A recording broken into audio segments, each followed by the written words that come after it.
ফেসবুকে আমার ভাইয়া ফ্রেন্ড দেখে যে একটা ছবি, আমাকে দেখানোর পর আমি বলছি এটাই ভাইয়া, দেখে যে অনেক রক্ত।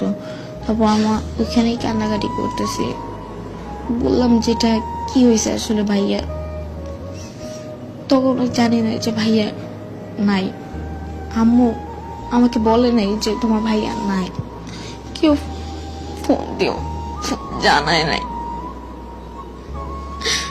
1টা বাজে আমি বাসায় আসি, বাসায় আসার পর দেখি যে গ্যারেজ খোলা, লাইট জ্বালানো।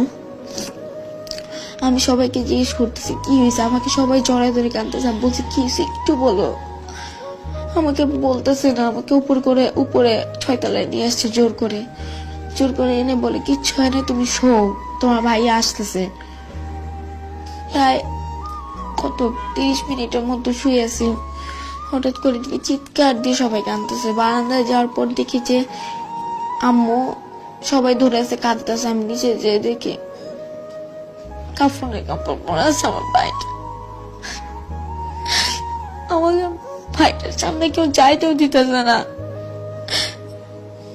লাশটা বের করার পর গ্যারেজ চানে আমি একবার খালি চুমু দিয়েছি মাইয়াকে। এরপরে ভোরবেলা জানাজার পর নিজের ভাইটাকে দাফন দিয়ে এসেছি।